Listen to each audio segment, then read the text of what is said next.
Magandang umaga mga mag-aaral. Maaari bang magsitayo ang lahat? Binibini, maaari mo bang simulan ang panalangin sa araw na ito? Okay, bago kayo magsiupo, pakipulot muna ang basura sa ilalim ng inyong upuan at umupo ng matuwid. Sino nga ba ang kalihim dito sa klase? May lumiban ba sa araw na ito, class? Kung ganon, kung meron mang lumiban ay ipasa ito sa aking mamaya at isulat ito sa kalahating papel. Maliwanag ba? Okay. Ngayon, bago tayo magsimula sa ating tatalakayin ay magpapakilala muna ako. Ako nga pala si Binibining Marisa Biingal. Ngayon, at narito ang ating layunin na nais matamo pagkatapos ng ating talakayan.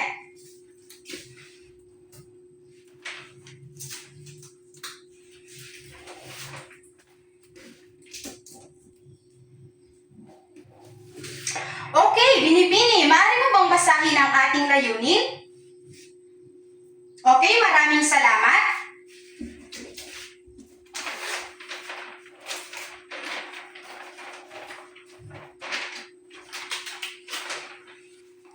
Ngayon, class, bago tayo dadako sa ating formal na talakayan ay magkakaroon muna tayo ng gawain na kung saan ay nais ko kayong kumuha ng malinis na papel at ang gagawin niyo lamang sa papel na yon ay isulat ang inyong naging karanasan noong nakaraang linggo at magtatawag lang ako ng isang representative upang ipresenta ito sa harap. Maliwanag ba mga mag-aral at bibigyan ko lamang pala kayo ng 3 minuto upang isulat ang inyong naging karanasan. Okay. Sisimula na ang inyong 3 minuto. Okay, tapos na. Binibini, maaari ka bang pumunta dito sa harap at ipresenta at sabihin kung ano ang inyong naging karanasan noong nakaraang linggo? Okay, Binibini, maraming salamat. Bigyan natin ng 2 bagsak si Binibini. Ngayon, base sa inyong ginawa o base na rin sa nakita nyo kung ano ang ginawa ng inyong kaklase, ano kaya ang magiging paksang tatalakayin natin sa araw na ito? Ikaw, Binibini, may ideya ka ba? O ikaw, Ginoo, may ideya ka ba kung ano ang ating tatalakayin sa araw na ito? Okay, Ginoo, ano nga ba ang ating tatalakayin sa araw na ito? Okay, magaling. Bigyan din natin ng 3 bagsak si Ginoo. Sapagkat ang ating tatalakayin sa araw na ito ay patungkol sa traditional na pananaw at makabagong pananaw. Bista po na ba?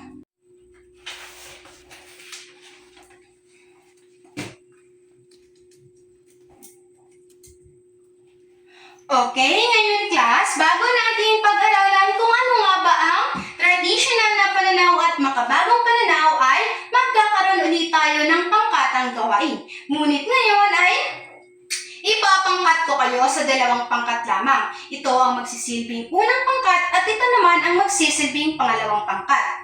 Ang inyong gagawin lamang ay magbibigay ako ng teksto. Tapos, magbibigay din kayo kung ano nga ba ang ideya o kung ano ang inyong nalaman sa teksto na aking ibibigay. Maliwanag ba? At pipili lang kayo ng isang representative bawat grupo upang ipresenta ito sa harap. Maliwanag ba mga mag-aral? Okay, kung maliwanag na ang aking panuto, maaari na kayong magsimula. Okay, para sa unang grupo, ang kanilang naatasan ay ang traditional na pananaw at makabagong pananaw.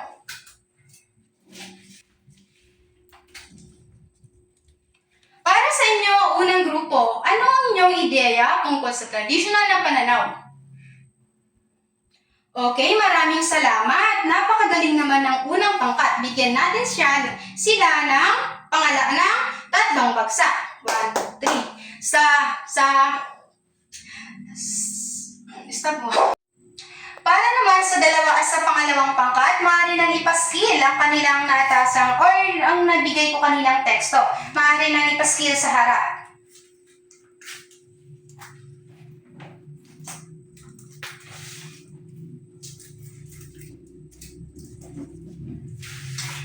Okay? Para sa inyo, makabagong magaling pangalawang pangkat, bigyan din natin sila ng 3 bagsak. 1, 2, 3. Sa karagdagang pagpapaliwanag, pag sinabi nating traditional na pananaw, ito ay kadalasang nakatuon sa pagsusulat at ito ay ginagamitan ng papel at lapis. Ang halimbawa na lang dito ay ang paggamit ng multiple choice o fill in the blank. Pag sinabi naman natin para naman sa karagdagang pagpapaliwanag, pag sinabi nating makabagong pananaw, ito ay kadalasang nakatuon sa tunay na sitwasyon. Ang halimbawa na lang dito ay ang dula-dulaan.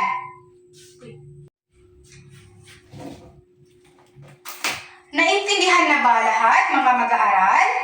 Kung gayon ay susunod tayo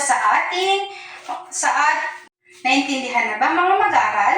Magaling kung ganon kung naintindihan na. Ngayon naman ay may inihanda akong dalawang katanungan upang suriin ang inyong nalalaman sapagkat sabi nyo kanina ay naintindihan nyo na kung ano ang ating tinalakay sa araw na ito. At ang unang katanungan ay, halos binibini na lahat ang sumasagot, gusto ko naman ng Ginoo. Ikaw, Ginoo, na nasa likod ay maaari mo bang basahin ang ating katanungan, ang unang katanungan at magbigay ng iyong sariling opinyon. Maaari ka bang tumayo? Magaling, Ginoo! Tama, tumpa ang sinagot na ni Ginoo. Bigyan natin siya ng 2 bagsak. Babasahin ko muli ang unang katanungan. Ano ang pangunahing pagkakaiba sa pagitan ng traditional na pananaw at makabagong pananaw? Ano nga ba yun?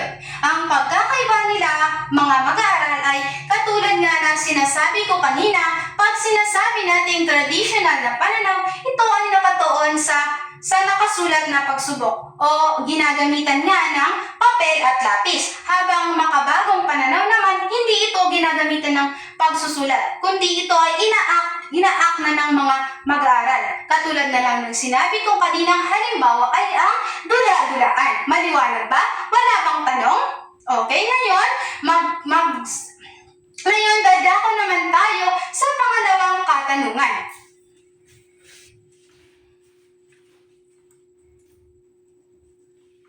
Sino ang maaaring sumagot sa ating pangalawang katanungan? Okay, binibining nasa harap, maaari mo bang basahin ang pangalawang katanungan at sagutan ito at magbigay ng sariling opinyon? Okay, tumpak, binibini, bigyan din natin ng 3 bagsak si binibini pagkat tama ang kanyang sagot. Babasahin ko muli kung ano ang pangalawang katanungan. Bakit nga ba mahalaga ang pagsusulit sa traditional na pananaw at ng edukasyon? Mga mag-aaral, mahalaga ito sapagkat dito na nasusukat ng mga guro kung ano nga ba ang natutunan ng kanilang mga mag-aaral, ng kanilang mga estudyante gaya ninyo. Maliwanag ba? Ngayon, mga mag-aaral, ay may bago naman tayong gagawin. At ipapangkat ko muli kayo sa 2 pangkat. Ito ang magiging unang pangkat at ito pa rin ang magiging pangalawang pangkat. At ang inyong gagawin lamang ay paghambingin ang dalawa, ang traditional na pananaw at ang makabagong pananaw.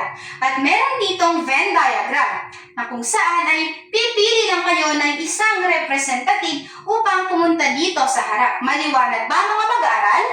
Kung gayon ay bibigyan ko lamang kayo ng 3 minuto upang tapusin at ipresenta ito sa harap. Maliwanag ba?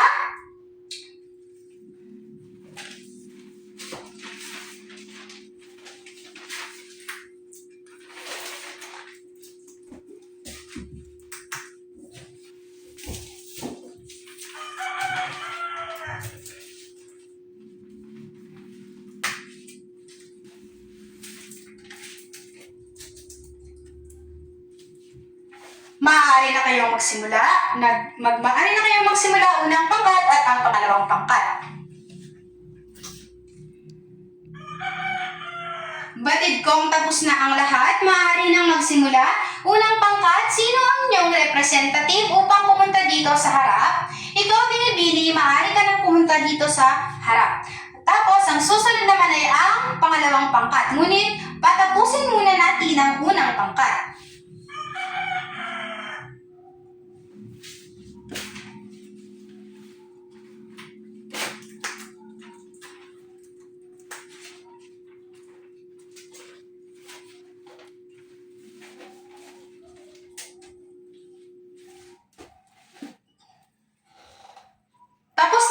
unang pangkat. Ngayon, ating susuriin kung tama ba ang ginawa ng unang pangkat. Para sa traditional na pananaw, ang pagsusulit ay kadalasang nakatuon sa mga nakasulat na pagsusulit. Ang makabagong pananaw naman ay binibigyan din ang mga aktibong pamamaraan ng pagsusulit tulad ng oral na presentasyon. Magaling ang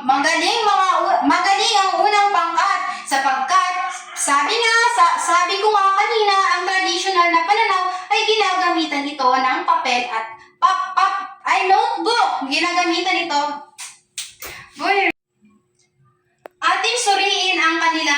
Ating suriin ang ginawa ng unang pangkat. Ang traditional na pananaw ay ang pagsusulit ay kadalasang nakatuon sa mga nakasulat na pagsusulit. Tama ang ginawa ng unang pangkat sapagkat ang traditional na pananaw ay ito din ay ginagamitan ng lapis at papel katulad nga ng sinabi ko kanina.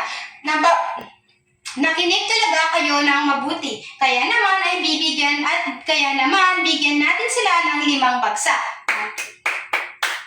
Okay naman, ngayon ay atin namang pakikinggan kung ano nga ba ang kasagutan ng pangalawang pangkat. Maaari na kayong magsimula. Okay, magaling din ang pangalawang pangkat. Pagkat ang traditional na pananaw din ay pareho kayong sagot. Batid kong natutunan nyo talaga kung ano ang ating paksang itinalakay ngayon. Kaya naman, bigyan din natin ng 5 bagsak ang pangalawang pangkat.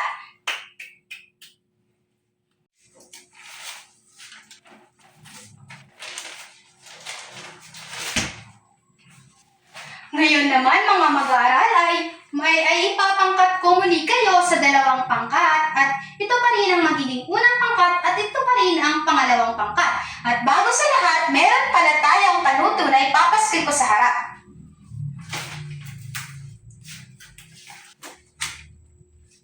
Maaari bang basahin ang panuto ng sabay-sabay at sabay-sabay huwag kayo mag-una-unahan, sabay-sabay.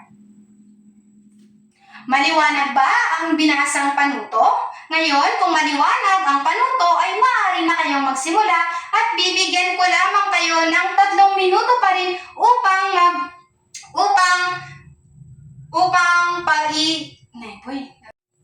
Okay, ngayon bibigyan ko lamang kayo ng 3 minuto upang gawin ang inyong gagawin. Maliwanag ba? Maaari nang magsimula. Batid kong tapos na ang 3 minuto, kaya naman ang unang pangkat ay maaari na pumunta dito sa harap upang ipresenta ang kanilang ginawa. Magaling sa unang pangkat, bigyan natin sila ng 3 bagsak. Para naman sa pangalawang pangkat, maaari na pumunta dito sa harap upang ipresenta ang kanilang ginawa. Magaling din, bigyan din natin ng 3 bagsak ang pangalawang pangkat. Para sa ating karagdag gawain ay kumuha lang ng malinis na papel at sagutan ang aking ibibigay na katanungan. At ipasa yan sa akin mamaya. Okay, tapos na ba ang lahat? Maaari nang ipasa dito sa harap. Ngayon, class, para sa ating muling pagkikita, ito ang inyong gagawin.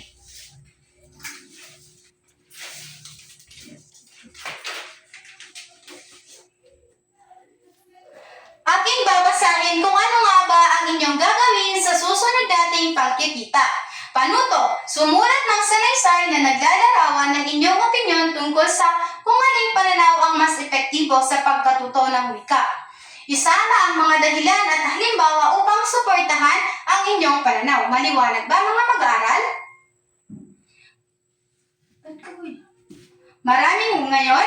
Paalam na at maraming salamat. Paalam na, mga mag-aaral, at maraming salamat.